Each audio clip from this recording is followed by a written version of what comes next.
Bueno, Alberto, yo te quería dar las gracias por acceder a venir a la invitación Muy que, bien. que te hacía.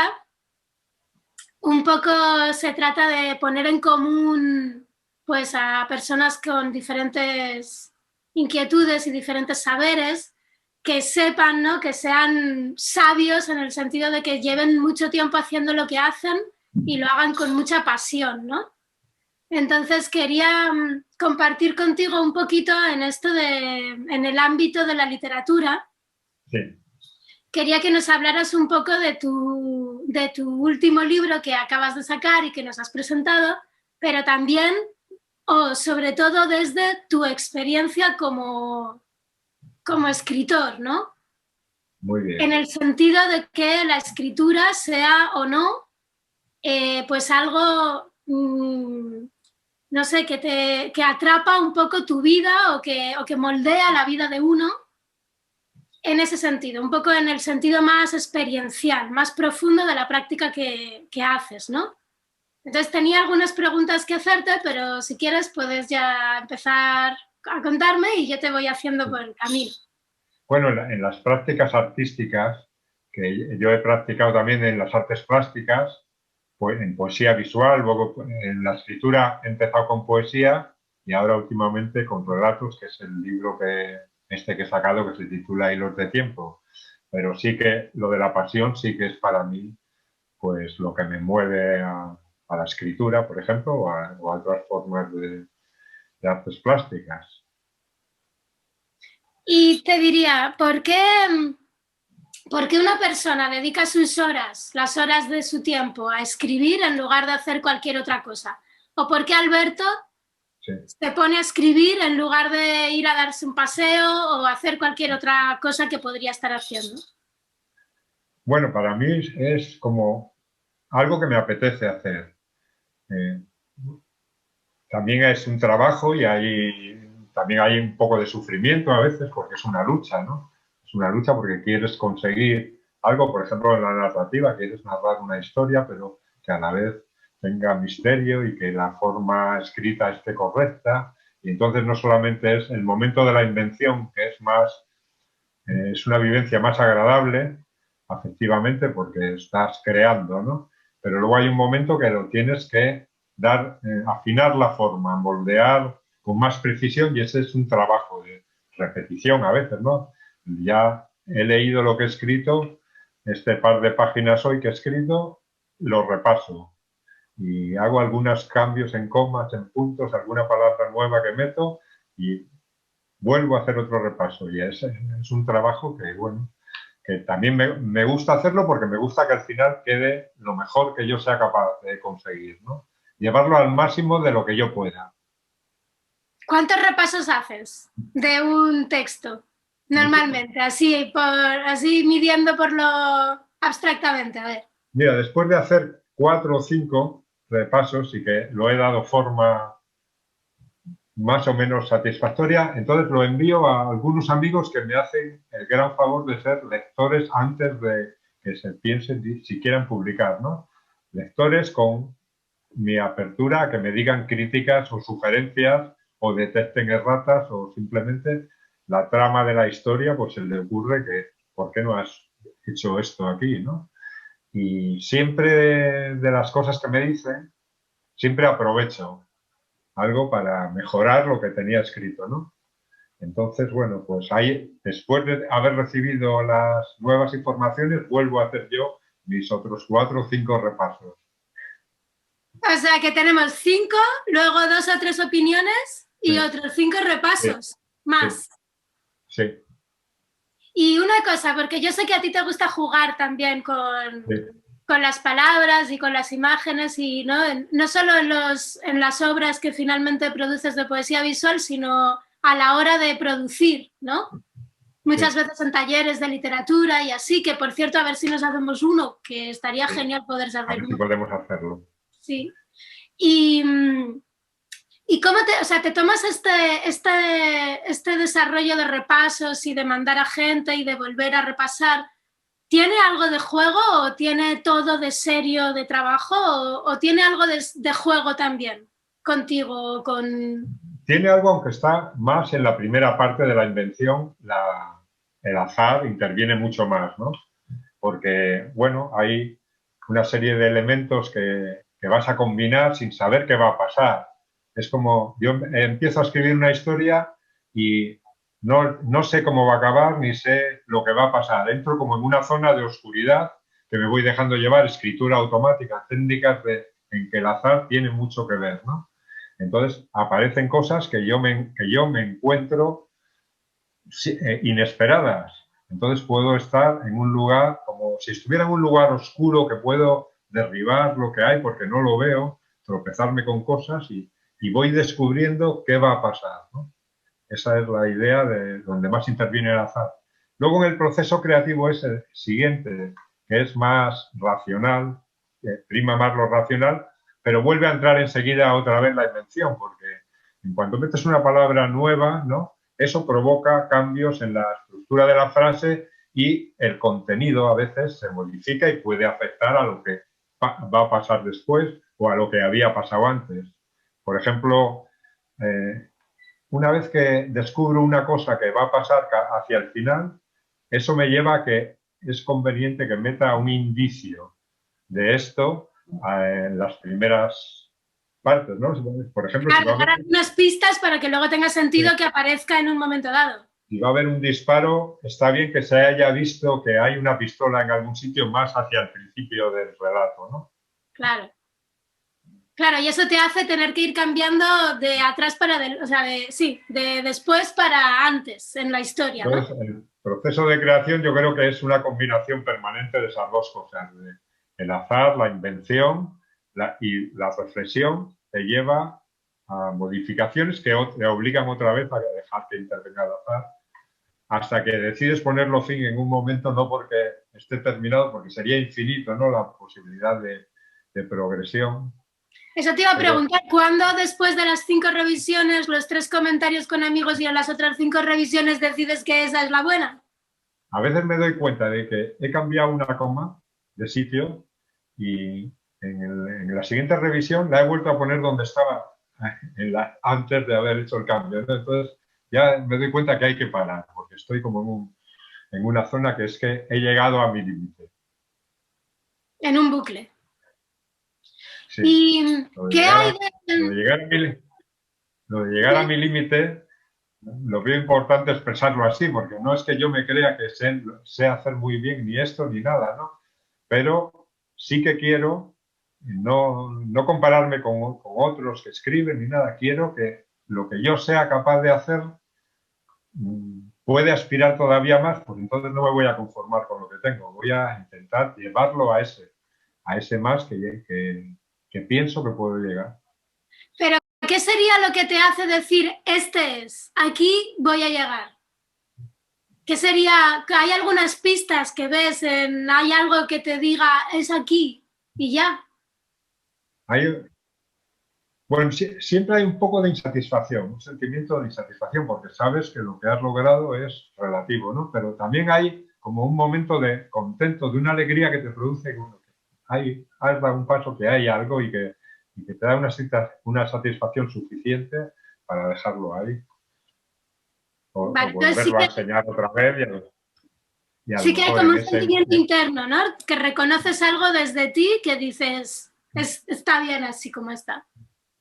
En lo visual, en las artes visuales es mucho más fácil porque no necesitas que alguien te lo lea, entonces simplemente el ver cómo otros ojos lo miran, aunque no diga nada a la persona, ¿no? Tú notas cómo lo ha mirado en algo, en la expresión corporal, o simplemente sabes que alguien lo está mirando. Mira, esto de que alguien lo está mirando es una idea bonita, que yo a veces lo pensaba cuando estaba pintando en la pintura. Es como alguien que yo le tengo admiración de cómo pinta, me lo imagino que está detrás de mí y lo mira, ¿no?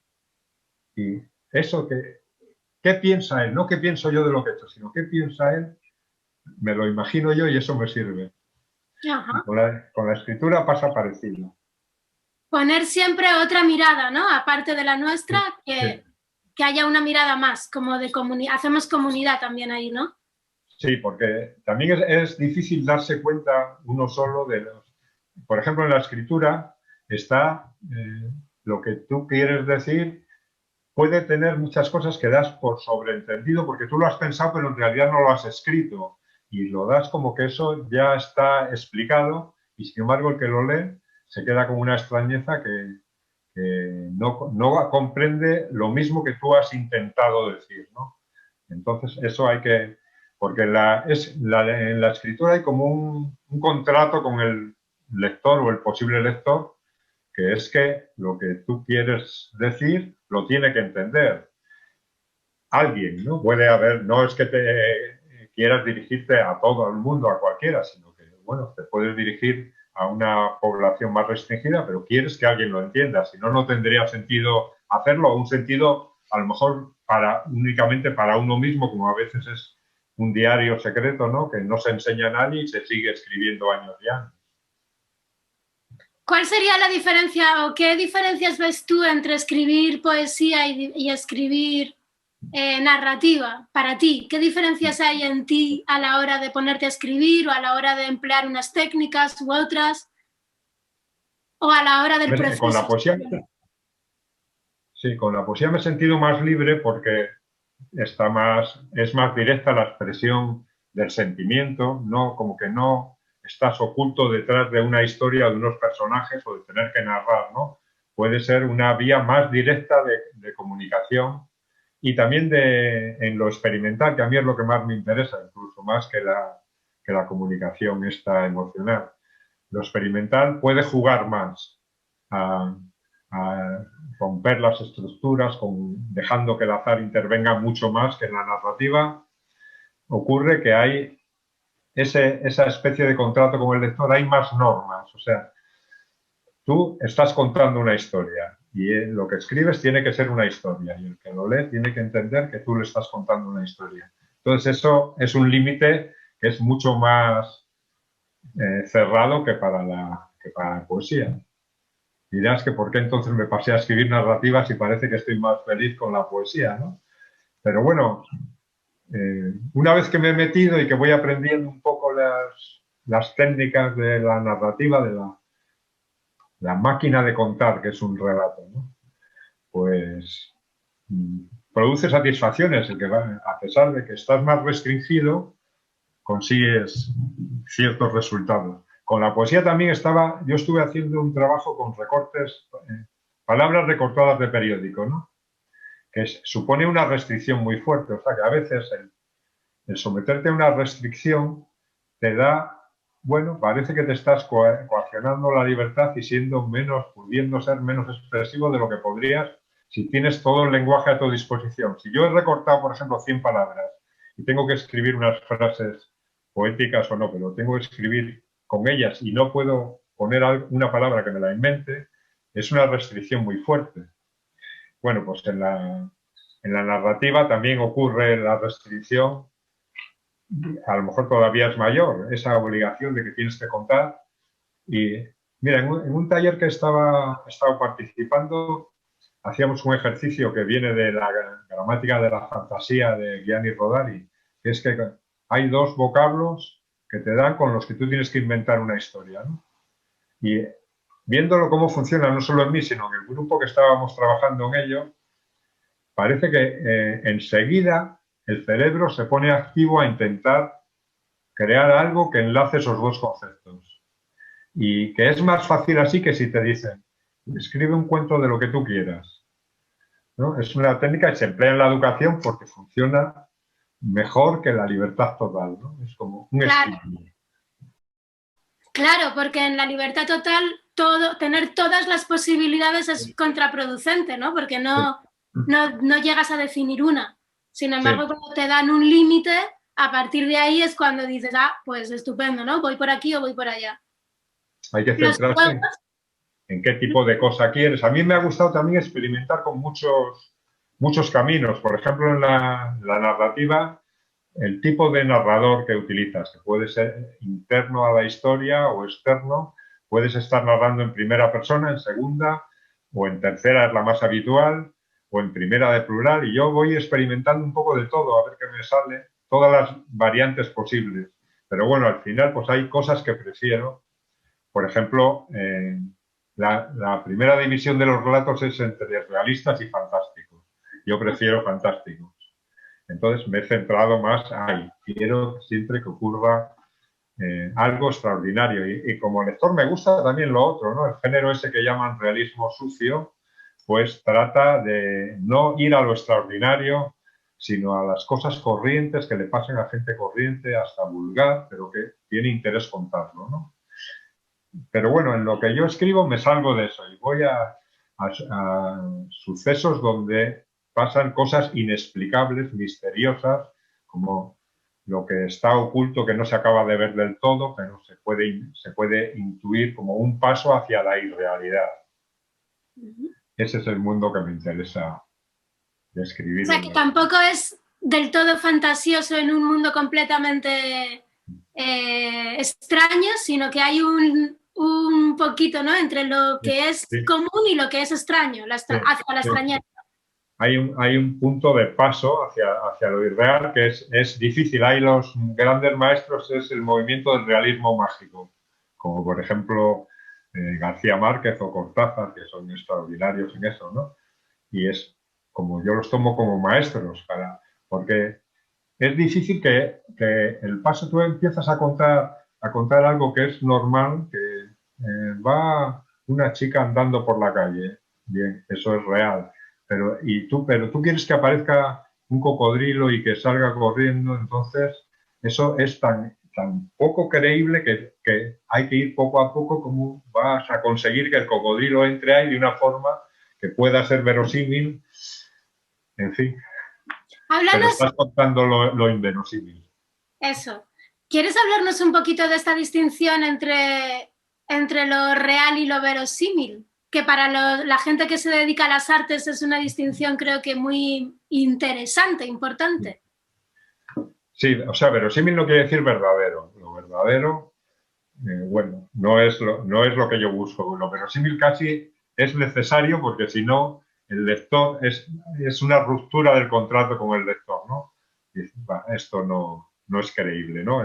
Nos pasa también con las películas, viendo películas, hay momentos que es tan exagerado este cambio que ha pasado.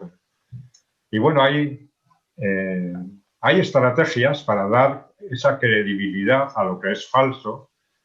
Es falso no en un sentido negativo, es falso en el sentido de que viene del otro lado, de lo irreal, de lo no... Fantasía, no es realista, ¿no? Es fantasioso.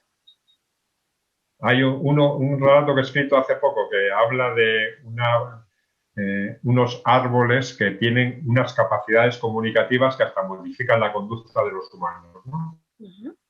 Eso, como eso es increíble, ¿no? No es verosímil, empiezo con algo más normal de las capacidades de los árboles que sí están más conocidas y refiriéndome, que eso es una estrategia que hacía Borges, referirse a un texto que tú no le vas a mencionar entero, pero le das el título como que es de la universidad de tal y tiene 11 volúmenes y lo has encontrado y entonces ahí ya has dado un pequeño paso como para decir, lo que os voy a contar ahora no me lo invento yo, sino que lo he sacado de una base muy sólida y entonces empiezas poco a poco hacia ahí.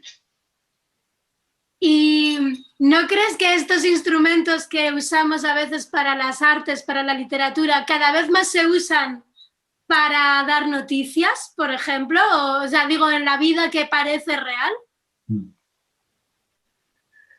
Pues sí, es que es un mundo totalmente opuesto casi al de las artes, el del funcionamiento de la política, de las cosas, de las informaciones, los medios de comunicación, porque lo que se dice responde a intereses, ¿no? Mientras que en el arte tiene que tener la pureza esa de que no sirva para nada, de que sea solo arte por el arte, ¿no?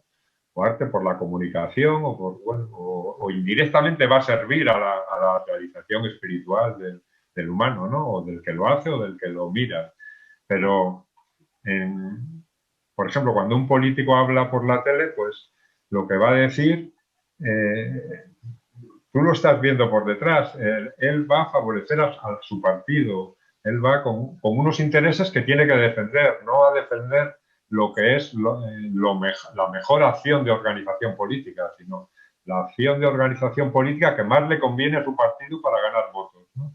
Entonces, como eso lo sabes, pues ya no hay credibilidad en los políticos escuchándolos hablar y ya se convierte en algo, bueno, que se va dejando pasar, pero es así. De vez en cuando sale alguien que pone más una cara más en su discurso, se nota, porque se nota que la emoción está ahí presente, como hubo no hace mucho de Angela Merkel en un discurso y hasta, bueno, que es una política de derechas muy alejada de lo que yo pienso en política, pero yo creo que a mucha gente le pareció bien porque dio esa sensación de que te estaba contando algo que lo decía de verdad, que ella se lo creía de verdad, ¿no? Y eso es tan raro de ver. Ya, como esa autenticidad, ¿no? Como que se bajen de la performance. Sí. O sea, pero ¿no te da la impresión de que vivimos en la vida real una especie de performance de, pues eso, ¿no? Que tiene que ver con la credibilidad o no, con la medio fantasiosidad o no, pues un poco de los políticos, de los mercados, de la economía, de estas cosas que que no las vemos, que muchas veces no son creíbles. O sea, quiero decir, no hay un trasvase de rasgos que podríamos estar pensando siempre que son de las artes, de invención o de fantasía o de performatividad, que de repente vemos en la vida cotidiana que pierde verosimilitud o... Sí. No sé. No, sí que lo hay, lo que pasa es que obedece a otros intereses, a unos intereses espurios, ¿no? Que eso no lo hay en el arte normalmente, o a veces sí, es como, por ejemplo, en el artista que le ves que lo que quiere es hacerse famoso, que pues ya estás desconfiando un poco y te echa para atrás, y a lo mejor se hace muy importante y gana mucho dinero con su obra, ¿no? Pero son aspectos que en realidad son ajenos al arte, lo de que el arte valga dinero es algo que de cierta manera le ensucia al arte, ¿no? Y si vale mucho, pues más todavía. No quiero decir con eso que no pueda ser, yo respeto que es una forma de vivir muy digna, ¿no? Y que debería de poderse hacer y tener una remuneración como un oficio cualquiera, ¿no? Pero también, por ejemplo, en mi caso no es así porque yo estoy jubilado, no necesito vender. ¿Qué es lo que quiero yo? ¿Por qué hago un libro entonces si no quiero venderle? Porque sí que quiero que lo lea alguien. Igual que hago algo de arte visual porque quiero compartirlo, ¿no? Compartir eso que he hecho para que haya esa comunicación artística del tipo que se produce. Está en la vida de la realidad está muy dominada por el utilitarismo. Todo es para algo, en la educación sea lo que tiene utilidad para el mercado es lo que se potencia, por eso la filosofía, la literatura, el arte, la música bajan en cantidad de contenidos o en tiempo y van aumentando cosas como relacionadas con la economía y la productividad. Lo que se pretende de nosotros es que seamos productores consumidores, ¿no? Esos son los aspectos que cuando se habla de realidad, eso es lo que es el ser humano, productor y consumidor. Entonces, como eso es algo irremediable, que está ahí, o incambiable, yo no sé si sería cambiable, pero bueno, uno solo no se lo puede plantear, pero sí se puede plantear que existe otro mundo, que ese pensamiento, aunque sea dominante en la sociedad, no es lo importante de lo que somos, productores y consumidores. Hay cosas mucho más importantes. Por eso yo la palabra realidad la relaciono siempre con eso del utilitarismo, como le llamo irrealidad a lo otro, ¿no? Donde está lo espiritual, por ejemplo, del ser humano. No tiene nada que ver con producir y consumir. Y posiblemente es lo que realmente nos da sentido a querer seguir vivos. ¿Y crees que, o sea, cada vez es verdad, ¿no? Esta irreconciliabilidad, o no sé cómo, que es irreconciliable, parecen irreconciliables estas dos dinámicas, ¿no? Son tópicos también de la filosofía estética de, pues eso, ¿no? Del arte por el arte o el arte con una finalidad, por ejemplo, las artes que sirvieron como propaganda o para, ¿no?, para hacer roles que no eran de las artes, justamente. Pero, ¿podemos vivir así? ¿Se puede vivir en esa irreconciliabilidad? O sea, ¿es posible? O, no sé, o tendremos que tender hacia un puente, porque en el fondo el utilitarismo, o sea, las cosas útiles y necesarias y las cosas que no son útiles, pero que son eso, ¿no?, que nos dan sentido, que tienen una utilidad, digamos, trascendente o que nos son propicias para vivir, aunque no sean directamente orientadas para un fin concreto, son todas necesarias, ¿no? O sea, no podemos vivir tampoco en el reino de los espíritus puros, ¿no? O las nuevas generaciones no van a poder vivir ahí. Y sería muy difícil vivir solo en la esfera de lo superútil y concreto y productivo. Es muy difícil vivir en cualquiera de esos ámbitos. Entonces, hay que intentar hacer algo porque eso cambie, ¿no? Y desde las artes, no es mi caso, porque yo lo veo muy difícil para mí y hay algunas cositas, frases y tal, pero muy poco. Hay muchos intentos en que el compromiso de o adjudicarle una misión al arte como de desvelar lo que está oculto, la crítica social y política de ese otro mundo posible, pinchar para que pueda realizarse o haya un avance, ¿no? En realidad, o sea, hay artistas que los conocemos que tienen una obra que inciden en algo en el cambio social. No mucho, pero incide algo, por lo menos deja la propuesta ahí, que a lo mejor no es ahora, pero esa propuesta sigue estando para que otras generaciones, otros lugares lo vean y lo puedan usar para la lucha por el cambio, ¿no? Y yo lo aprecio mucho cuando lo veo. A mí me da miedo porque también, ligado a esto del arte con compromiso, hay, por ejemplo, en la literatura había antiguamente esto de la moraleja. Un cuento termina y tiene una moraleja, ¿no? Como una forma de conducta. A mí me echa mucho para atrás eso. Tiene que estar muy bien hecho la crítica social para que no digas como que me están queriendo convencer de algo, sino que comprendes que sí, que esa es una razón, ¿no? Por ejemplo, en algunos cuentos de Cortázar lo tiene ese compromiso y a mí me encanta eso, que está denunciando algo de cómo funciona, ¿no? Hay uno que cuenta, me acuerdo uno que cuenta cómo en esa sociedad se puso la norma de que había que recoger las hojas que caían de los árboles. Entonces, toda la organización que se hace del sistema social para que eso funcione y se reprime a los que no lo hacen y tal, pues estaba siendo metáfora de cosas que funcionan mal en nuestro mundo, ¿no? Por exceso de normativización. Claro, muchas veces no hace falta ni siquiera dar la moraleja, ¿no? Sino que nada más hacer el retrato, ya como que lo que tú dices, ¿no? Ya vislumbras que algo falla, que no está funcionando. A veces los artistas retratan simplemente, ¿no? Cosas que no queremos los demás o que no es fácil para los demás acceder a ese material, ¿no? Sí, en la narrativa también yo me encuentro con el problema de escribir y intento algo, pero que es más o menos así. Yo no me gusta que se vea que el autor está juzgando al personaje. Por ejemplo, un personaje que es machista o es racista, ¿no? Que puede existir en el relato porque existe en la realidad. Entonces, ahí está reflejando. Entonces, cuando muestras esa situación, sin criticarlo ni juzgarlo, parece como que queda, bueno, como que estuvieses de parte de ello, ¿no?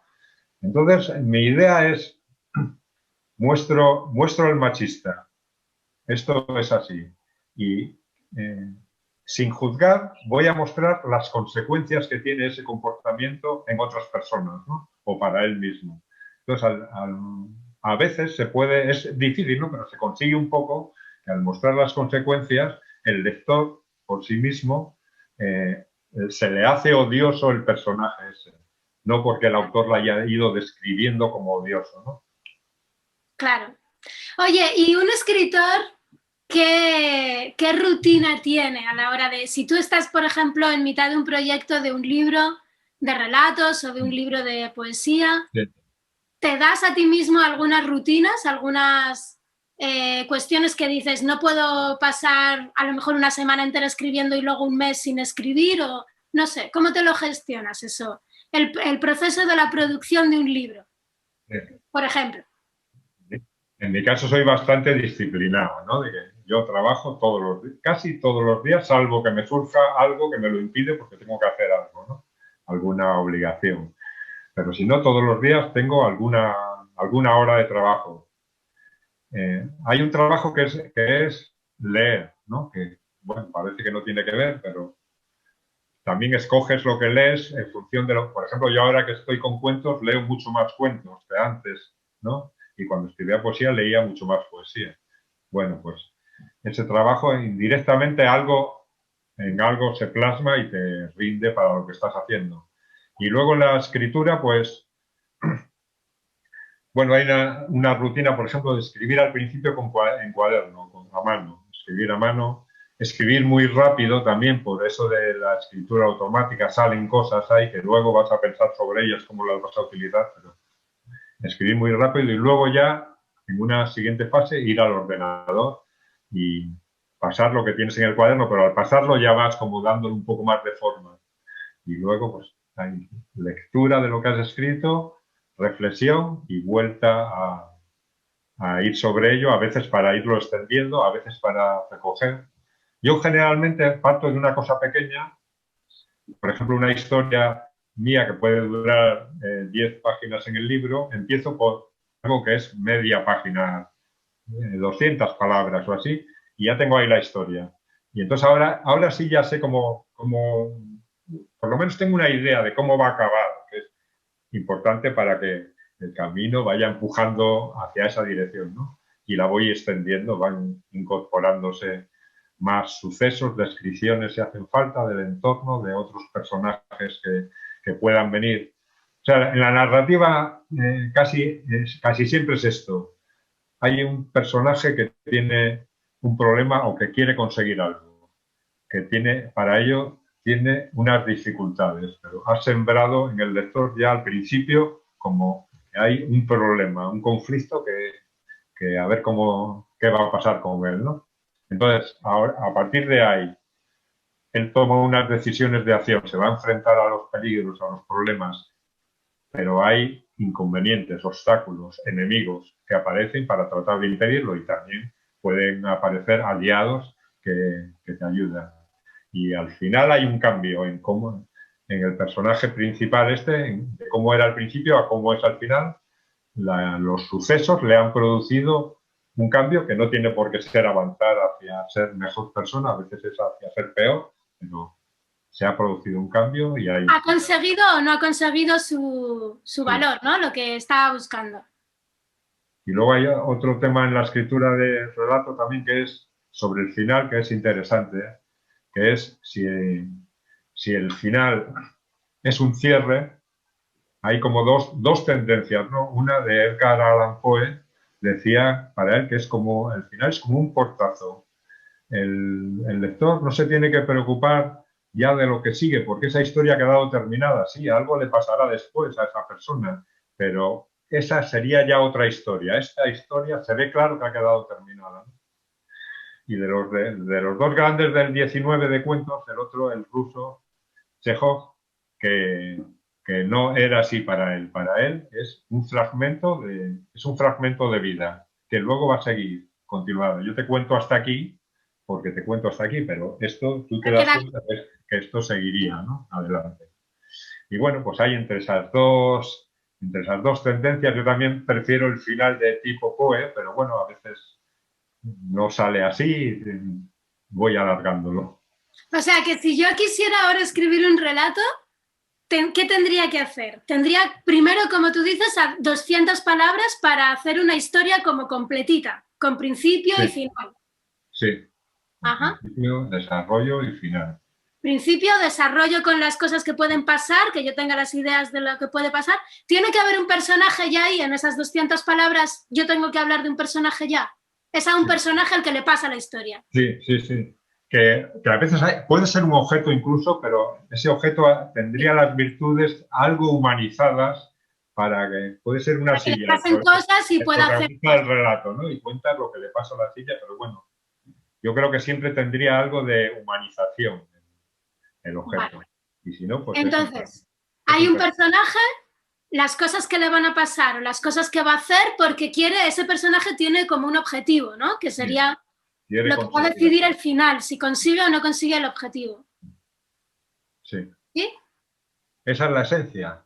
Vale. Luego, Y luego, una vez que tengo mis 200 palabras ya escritas en un cuaderno, tú dices primero, luego pasadas al ordenador para pulirlas. sí. Y una vez que las tengo en el ordenador, tendría que empezar como a meterle ahí dentro matices, cuestiones, Sí. otros personajes. Sí, más sucesos, ¿no?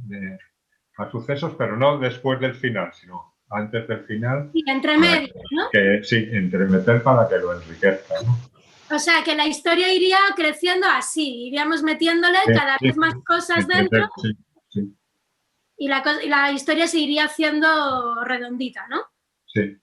Y luego decidiríamos un final de esos que nos has contado, por ejemplo, que podríamos decir, bueno, pues voy a dejar el final totalmente cerrado y aquí se acabó todo, o un final donde el tipo pueda seguir su personaje, su historia, y luego le tendríamos que dar a 5 personas de nuestro entorno para que nos digan cosas, ¿no? Más o menos sería el proceso. Es muy difícil encontrar las personas, ¿eh? Por lo menos si se consigue una, ya es algo.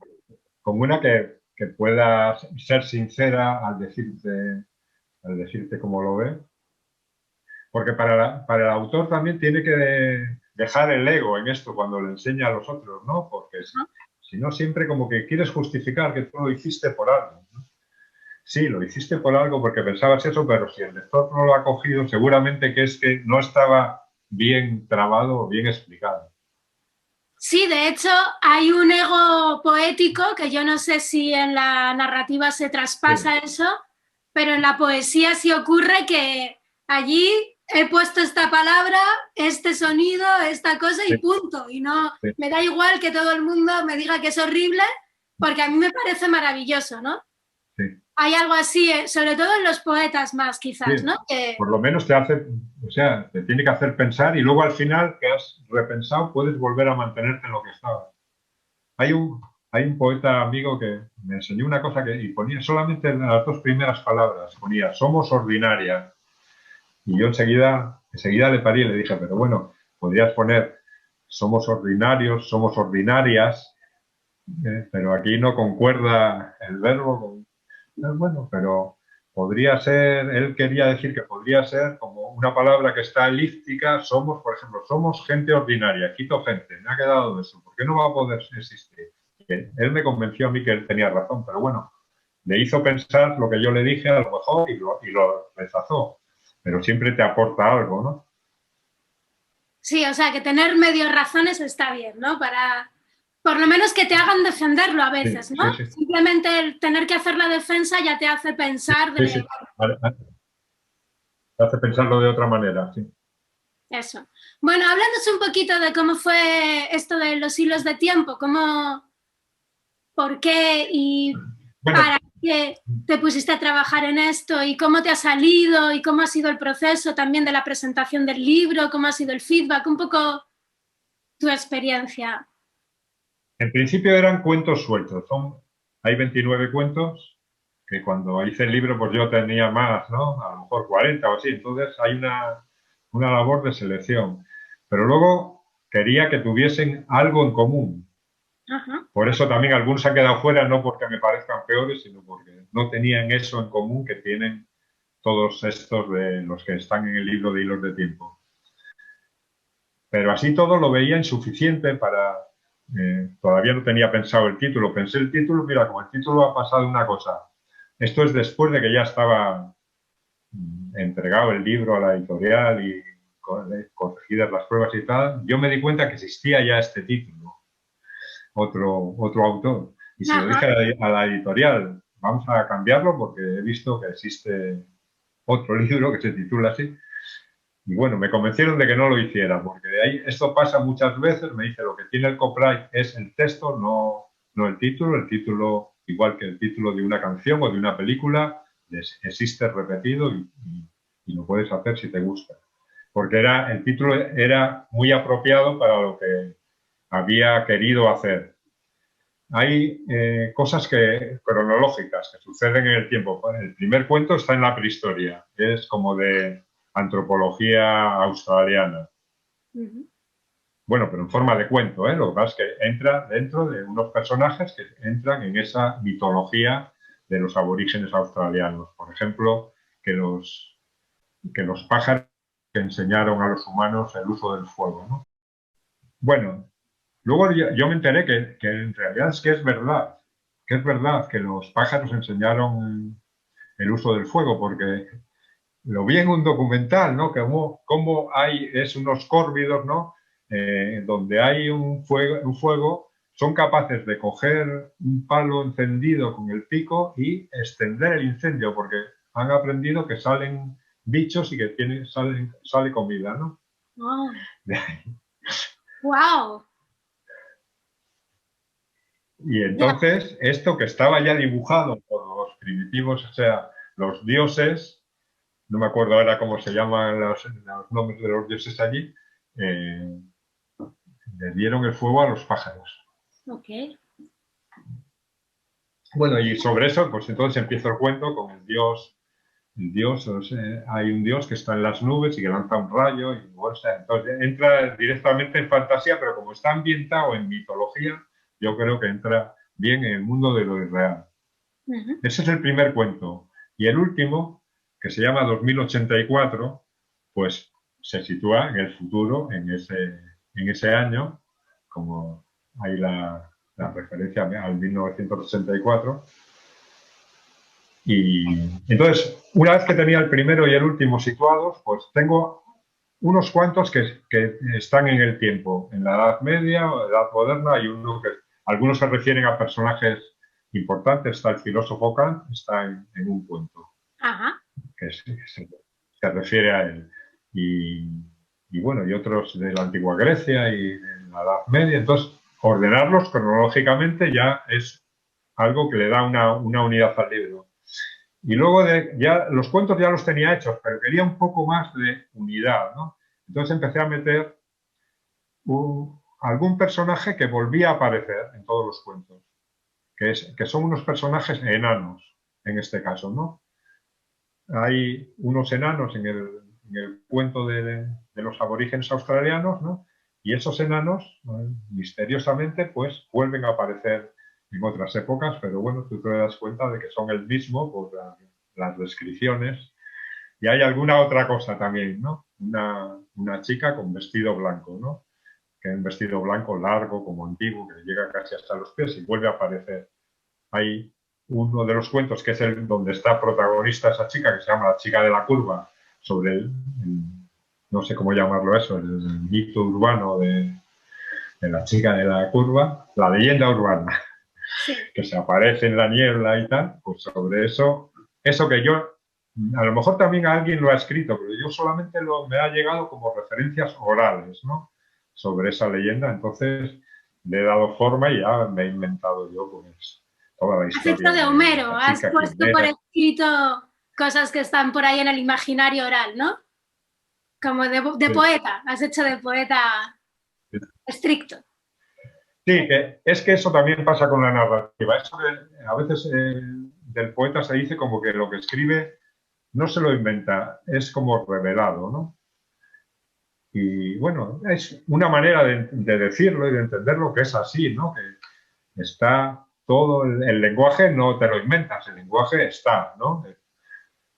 Ya te es dado y tú vas a usarlo y vas a usarlo de formas que también muchas ya están hechas, entonces son pequeñas variantes, lo que tú aportas es muy poco en realidad y en realidad ni siquiera eso, puedes considerarlo que todo es revelado, ¿no? Con la escritura de relato también pasa un poco eso, tú empiezas, en el momento de inventar, en el momento que estás inventando algo, es como que no eres tú. Es como que algo te ha venido y por eso. estaba leyendo unos cuentos africanos, también son bueno, cuentos africanos tradicionales, ¿no? Que es precioso esto porque hay mucha tradición del cuento oral que entonces que se reúnen y los que están escuchándolo hacen mímica y a veces cantan y a veces hacen como pequeños teatros de lo que está contando, ¿no? Y hay uno que leí que empieza diciendo, lo que os voy a contar, yo no me lo invento, me lo traen los muertos. Que es la misma idea de la poesía revelada, ¿no? Claro. Que ya nos viene de las Sagradas Escrituras. Sí, y antes las musas, ¿no? Que eran las hijas de la Sí, memoria, precisamente las musas, ¿no? Que resguardaban los saberes y se los iban descargando a los poetas, sí, como si los poetas fueran ahí medio ordenadores, ¿no? Que descargaban información y la transmitían, ¿no? sí.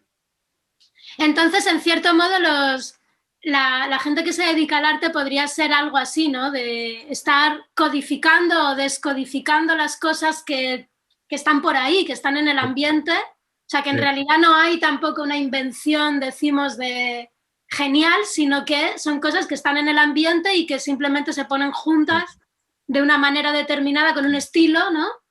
Y, y eso sería como la sí, obra. la persona que crea tiene que dejarse imbuir, ¿no? Tiene que dejarse hacer y que ello, lo que sea, eh, lo haga utilizando tu cuerpo, utilizando tu mano Pero luego está esa o lo que sea. mezcla entre la inspiración, que sería apersonal, y el Este estilo de la momento, persona, ¿no? O sí, sí, sea, hay esa bisagra entre lo sí, sí, impersonal y lo personal, que al final también uno le pone su impronta, ¿no? sí,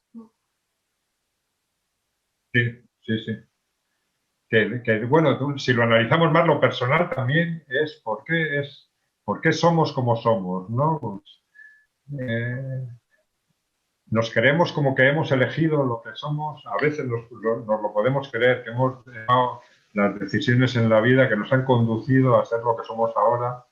Bueno, eso es muy relativo porque nos damos muchas veces cuenta de que no es así, está lo que hemos heredado, pero también no solo lo que hemos heredado, lo que nos ha pasado también no depende tanto de nosotros, son las circunstancias, qué familia y qué amigos han coincidido que has tenido y aprendido a relacionar con ellos muchas veces de otra manera y te habría construido a ti de otra manera, pero ha sido así en una buena parte por azar, ¿no? Por razones que no podemos controlar o prevenir.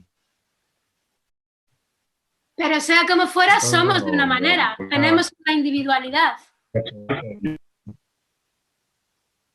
sí, sí, sí, de tenemos la, una individualidad. de la que no nos podemos deshacer, aunque no nos guste, aunque digamos, oh, yo hubiera querido que mi individualidad, y lo mismo que una individualidad, el artista se hace un estilo a través de su... ¿Puede el artista Sí, también intervenir en su estilo o el estilo sí. es involuntario completamente? El estilo también, vamos a primero ejemplo en la pintura, ¿no? Resulta que un pintor va probando cosas y entonces hay un cierto hacer que a la calidad que ha funcionado comercialmente y sigue pintando. Y no se aleja mucho de aquello porque eso ha funcionado. Si no hubiera funcionado, a lo mejor podría haber sido más libre de eh, no haberse cerrado al estilo. Y estas que llamamos como marca de autor, en la pintura hay mucho eso que desde lejos sabes que esto es de Pollock, que esto es de Chagall, porque tiene un estilo clarísimo, ¿no? Es como es casi su firma, su identidad. Entonces, como la marca de autor, que el hecho de que la gente lo reconozca funciona comercialmente, eso obliga un poco, es un autor prisionero del estilo, ¿no? Entonces, eso se puede luchar contra ello también, sobre todo cuando no se tiene éxito, ¿no? Es más fácil, no estás obligado a nada y puedes probar a intentar otras cosas que no tienen nada que ver con un cuento como otro, porque estás tanteando terrenos, ¿no? Y ahí entra lo que a ti te gusta hacer, Luego, que es experimentar, ¿no? Experimentar con lo que uno es sí, también como escritor o como artista, como pintor. sí.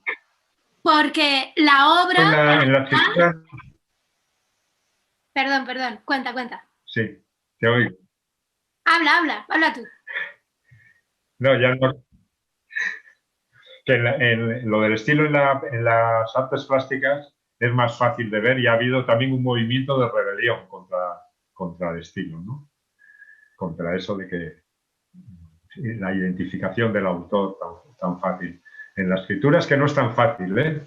Si te dan un cuento que no le has leído, aunque hayas leído obra de esa, pues muchas veces es dificilísimo poderlo saber por estilo que este cuento es de Onetti o es de García Márquez. Claro. No está tan claro.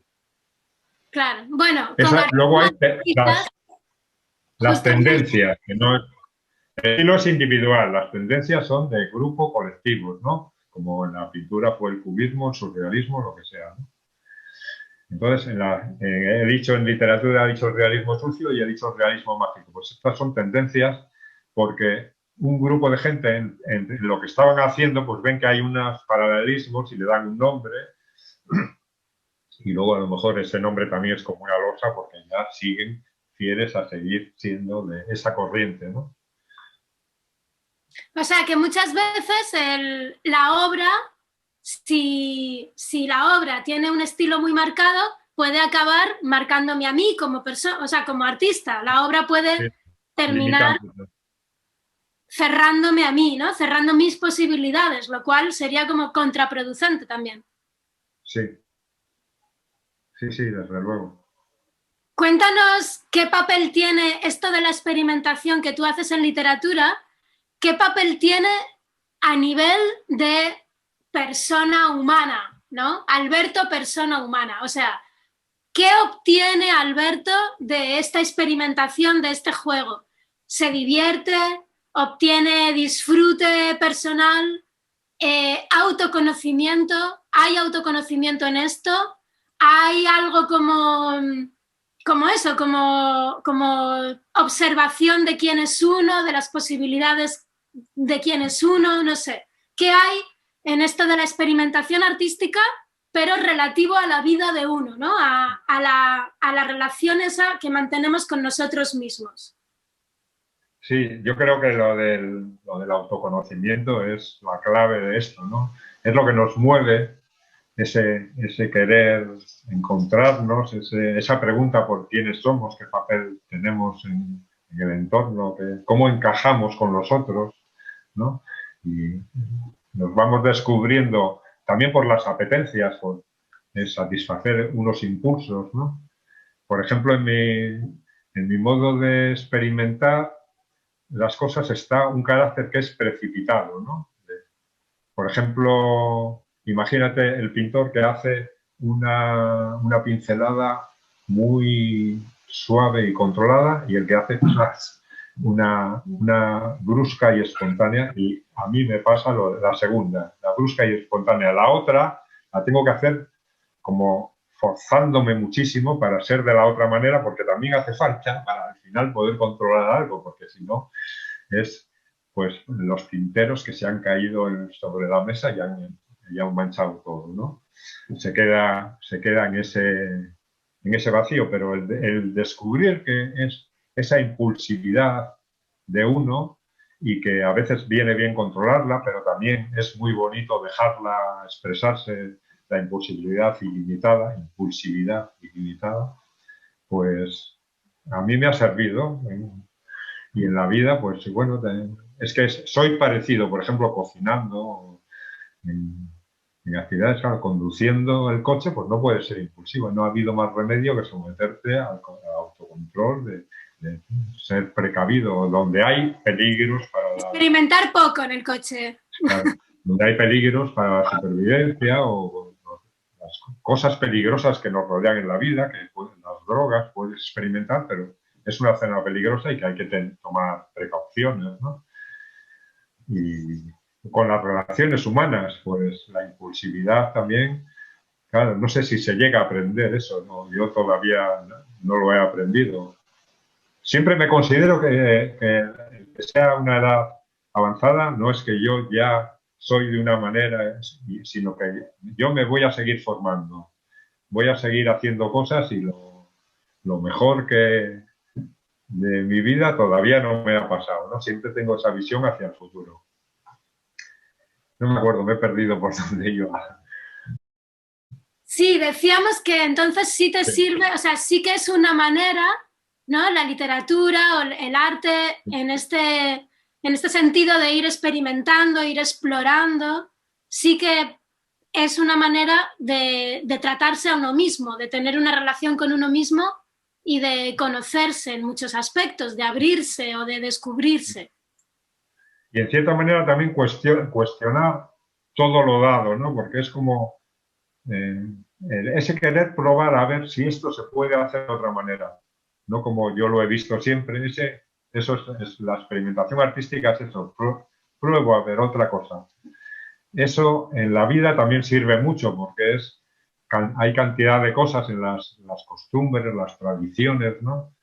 Yo las tradiciones siempre me revelaba desde pequeño, ¿no? Y no las aprecio a lo mejor lo que debería porque le cogí una cierta manía porque, bueno, se me imponían como lo que tenía que ser, ¿no? Entonces la tradición es bonita cuando no es impuesta, cuando uno va a ella por placer, pero podría hacer otra cosa que no tiene nada que ver o que generaría una tradición nueva, un modo de comportarse nuevo, ¿no?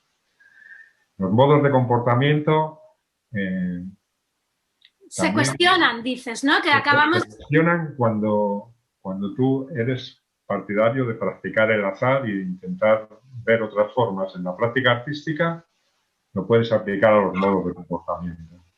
Y hace falta ser valiente para eso y dejar de lado a veces cosas también, ¿no? Cosas que te ayudan a estar estable. Hay veces que el artista se tiene que arriesgar en ese sentido, arriesgarse con uno. Sí, te ayudan a estar estable lo que siempre ha sido igual y a la vez es una visión que te encarcela, ¿no? Como no la rompas. Porque está también el control social, ¿no? Lo que los otros esperan de ti no es que te salgas de la normalidad, cuando estás comportándote como inesperado, muchas veces se genera un rechazo porque a la sociedad no le gustan los cambios, le gusta poder agarrarse a lo estable. Y entonces, ¿cómo se vive eso desde, o sea, cómo nos lo gestionamos eso? Pues esa es como la dificultad de la vida, ¿no? De poder estar navegando ahí en la sociedad, en las relaciones sociales y a veces fingiendo también, porque ves que cuando no finges y siempre te comportas así, el rechazo es tan brutal que te hace la vida imposible, ¿no? Entonces hay un equilibrio, ¿no? Se puede tener un equilibrio que te permita la supervivencia y a la vez la experimentación. Por poner un ejemplo un poco tonto, pero a mí no me gusta el fútbol. Socialmente es tan frecuente y en los varones más todavía que siguen y saben cuando hay los encuentros y entonces dan por supuesto que todo el mundo está interesado, ¿no? O eres de un equipo o eres del otro y cuando a mí me han preguntado a veces en una situación social que es un bar, que hay más gente y no me atrevo a decir, a veces no me he atrevido a decir que no me gusta, digo, pues no lo he visto, yo no lo sigo, algo así, algo más indirecto para no romper tanto como decir, es que no me gusta lo que a ti te apasiona tanto, ¿no? Bueno, es un ejemplo un poco tonto, pero puede ser simbólico de muchas cosas en la vida que te adaptas fingiendo un poco, ¿no? Y luego no tienes que fingir cuando sea algo realmente importante. Claro, porque eso tiene un peligro también, ¿no? Que al final cada uno es muy enriquecedor, lo que pasa es que socialmente no estamos acostumbrados a que haya personas diferentes, ¿no? O sea, que a uno le gusta el fútbol y que a otro no, no lo llevamos muy bien esto en sociedad, pero sin embargo es más rico que si a todos nos gusta lo mismo y todos hacemos lo mismo, ¿no? Sí. Y luego el peligro de la docilidad, por ejemplo, en la vida ves una injusticia, eres testigo, estás pasando por allí y eres consciente de que es injusto, pero no haces nada. Entonces, bueno, está la falta de valentía a veces, ¿no? Porque hay veces que, bueno, esta no lo he vivido, pero lo veía en una noticia de un matón en el tren o en un autobús maltratando a una mujer, pero que le ves que si me meto ahí es que me va a matar a mí también, porque le veías un energúmeno, ¿no? Y hay que tener valentía para ser capaz de intervenir. Hay una valentía tremenda, pero a veces no es tanto, simplemente es por comodidad que no actuamos cuando podríamos haber actuado y haber ayudado un poco a solventar una situación. Y ya para ir terminando, aunque luego te voy a hacer otra pregunta, pero quería, no sé, ¿qué dirías tú que son las cosas que alguien que quiera dedicarse a la literatura tiene que cultivar?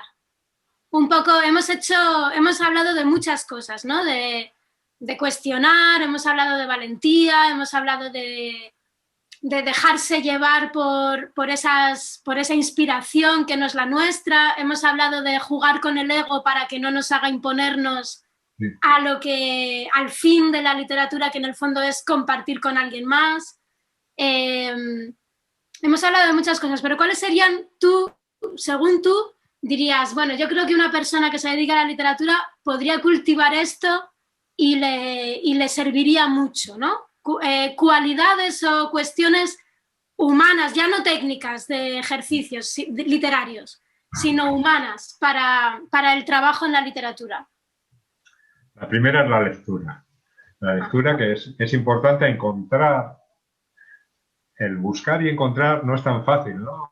Porque te dejas aconsejar por a alguien que le gusta una cosa y a lo mejor a ti no te gusta nada. Hay que ir encontrando qué es lo que te gusta, ¿no? Y a partir de ahí, tirando hilos de un libro, se va saltando a otro y vas siguiendo un camino de lectura que cuando lo que escoges, porque es lo que te gusta leer, pues va a ser también parecido a el tipo de cosa que te va a gustar escribir.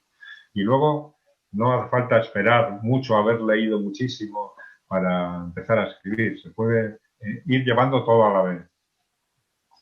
Leer y escribir. En el mismo día. Has estado tu tiempo de lectura, una hora o media, lo que hayas estado, y ahora un ratito de escritura. Al principio, sin saber si lo que vas a hacer es un cuento o una poesía, simplemente escribir. Que luego, cuando ya se van acumulando páginas de un cuaderno, pues ya vas decidiendo qué es lo que quieres. Vale, entonces escribir, o sea, leer y escribir, eso es lo que hay que hacer. Sí. Vale. Y bueno, pues cuéntanos un poco dónde podemos encontrar tu libro, tu último libro y otros. Y no sé, a lo mejor algún sitio en internet donde se puedan encontrar o librerías. Lo que pasa es que las librerías, si son locales, ahora como estamos un poco... Entonces, danos un poco de alternativas para poderte leer. Este es mi último, ¿no? No sé si se ve ahí, sí. Ahí, ajá, ahí vale. Se ve. La editorial se llama Libros Indie, escrito indie, ¿no? Entonces, en la web de la editorial, que se pone Libros Indie, pues ahí se puede adquirir el libro, o también en Amazon, por ejemplo, pero bueno, casi prefiero que sea... Y en una librería cualquiera de España, si se dice el título, autor, editorial, y no lo tienen, no lo van a tener, pero lo pueden pedir. O sea, se distribuye a las librerías que lo pidan, ¿no? ¿Estás contento con el proceso de publicación, de edición? Sí, me gusta mucho cómo ha quedado físicamente el objeto libro, ¿no? La calidad de tapas, de la imprenta, de la impresión. Luego, pues la distribución, lo veo muy difícil para el que es autor novel, no conocido, ¿no? Pues es muy difícil que alguien lo lea o que se interese por ello. Por ejemplo, si lo ves en una librería, un autor que no conoces, ¿por qué te vas a orientar? Porque te gusta la portada o el título, pero eso casi nunca es motivo suficiente, ¿no? Tienes que haber oído. Entonces, el abrirse camino lo veo dificilísimo. Pero bueno, tampoco a mí me importa tanto, porque no me hace falta un montón de lectores, me hace falta alguno. Unos pocos lectores ya me hacen feliz. Y si alguien lee tu libro, ¿querrías que se comunicase contigo? Yo el otro día leí un libro antiguo Sí, y ponía el lector del libro puede comunicarse conmigo y esta es mi dirección dirección. postal, ponía. Sí, Y yo pensando, madre mía, imagínate que escribo ahora esta dirección, a ver quién vive en esta casa. Y me hizo gracia esto, ¿no? sí, sí.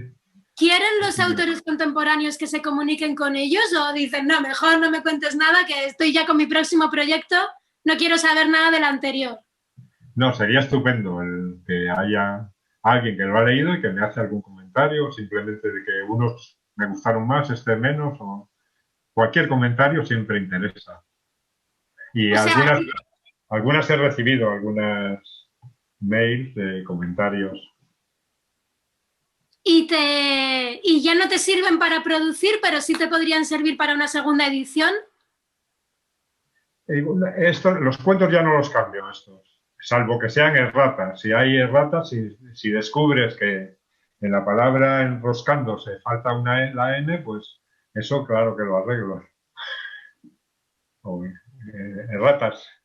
Pero Pero, es importante para el autor que se haya recibido aquello, ¿no? O sea, tener un informe de recepción de decir, jo, pues alguien lo leyó. sí, Es sí, importante. sí. ¿Y seguirías escribiendo esos mismos relatos sin ningún pensamiento de editarlos o de publicarlos o de que nadie los leyera? Bueno, ahora es que una vez que he conseguido, al principio que no sabía si yo iba a poder conseguir editar un libro, o sea, los he escrito y tenía todo escrito sin tener conseguida una editorial, que también es difícil, ¿no? Porque me puse a enviarlo, busqué por internet editoriales, como 200, ¿no? Las editoriales importantes enseguida lo vi en la misma página o algunas me contestaron que no aceptan originales no solicitados. No hay nada que hacer por esta vía de enviar. Pero hay otras que sí, pero y muchas no te responden nada, ni que lo han leído, ni que no. Y bueno, al final de un tiempo de exploración así, pues salió, esta fue la primera que me dijo que sí. Y por eso lo edité. Ahora ya que quizá ya teniendo un libro editado así, me es más fácil para el segundo, que no estoy seguro. Yo de momento sí que los que estoy escribiendo sí que tengo como la ilusión. Con esto al final haré otro libro. No sé si me llevará 2 años de trabajo o así. Pero reconocemos o no que es un proceso posterior, o sea que hay una cosa que es la creación y luego otra cosa que es la publicación de eso, Sí, sí. pero son procesos distintos, ¿no? O sea, tú, aunque nunca se publicase o aunque todas las editoriales cerrasen, Sí. Claro, lo supongo habría. que a lo mejor te gustaría seguir haciendo tus ejercicios de lectura y de Sí, escritura. sí, sí, seguro que sí. Y así por ejemplo, con la pintura estaba así muchos años que yo pintaba todos los días y no hacía exposiciones. Pues iba acumulando. Yo creo que sí, que el impulso de hacer si te gusta, lo otro es una satisfacción más, ¿no? El poder comunicarlo. Y si no lo tienes, pues también es suficiente simplemente el hacerlo. Por todo lo que hemos dicho que te abre como un campo de exploración, ¿no? De Sí, ti mismo y te sí, retas y te envalentonas o te pones cobarde, te entra miedo, o sea, es todo un universo también sí. contigo, ¿no? El conocimiento de uno mismo y también un poco digo de uno mismo y también conocimiento de los otros, porque es también algo que te hace desarrollar la observación, la escritura del relato, ¿no? Tienes personajes, que no es uno solo, que además el personaje no eres directamente tú, el autor, ¿no? Que se pone ahí con sus características, sino que te inventas a alguien que en algunas cosas siempre hay algo mío, ¿no? Pero en otras cosas son de otros porque las observo en otros. Entonces, sí que yo creo que ayuda al conocimiento de uno mismo y de los otros. Bueno, ¿y cuándo hacemos un taller de escritura? Porque tengo ganas de ponerme a escribir un relato ahora mismo. Quiero un gurú, un guía, no sé, alguien que me ayude. Pues cuando se pase esto, aquel plan que teníamos de reunirnos, de hacer actividades, cuando se pase esto de la pandemia, que parece que se alarga, ¿no? Sí, Pero bueno, que por lo menos que haya la posibilidad de moverse. parece que no va a pasar fácilmente. ¿Tienes en mente algún taller así online o no? ¿O no te gusta trabajar No, así? no lo he pensado online. Bueno, pues piénsalo un poco y hablamos. Hay uno en que participo, o sea que es el que imparte el taller es un compañero del mundo de la escritura de relatos también y estamos ahí 15 personas o así, con el Zoom nos vemos y leemos los ejercicios que hemos hecho, nos los criticamos en el grupo. Es muy bonito eso como actividad de grupo. ¿Tú recomiendas este tipo de talleres a los Sí, escritores para... sí, sí. Es que es, por ejemplo, es que estaba yo empeñado en decir eso de que te lo lean otros. Aquí tienes la oportunidad, lo lees tú mismo en voz alta y lo están escuchando otros, que lo tienen también escrito porque lo has enviado por mail, ¿no? Y al final todos comentan algo. Entonces eso es muy enriquecedor. a la hora de procesar una obra, ¿no? O sea, sería Y luego una también buena idea. tú también opinas de los relatos de los otros con, con la buena intención. Es ahí también ese asunto del ego. En este grupo lo tenemos superado y nos decimos las cosas. Y está funcionando muy bien, yo estoy muy Eso contento. también es un aprendizaje político importante, ¿no? Luego nos podríais dar unas clases sobre política en general, ¿no? De cómo dialogar con los demás. Conciliar opiniones y llegar a acuerdos. Uh-huh. Y de no, sí, de decirse las cosas sin herirse, sin tomárselas de manera personal, ¿no? Y para crecer. Eso es. O sea, en el fondo tú tienes una responsabilidad también en esos talleres de decir la verdad, ¿no? De ser honesto, de no engañar al otro. Decirla con el cuidado suficiente, pero no dejar de decirlo. Bueno, Alberto, pues estoy feliz de que nos hayamos visto. Te Eso. agradezco un montón el encuentro. Gracias. Te mando un Gracias. beso muy fuerte. Vale, gracias. Cuídate.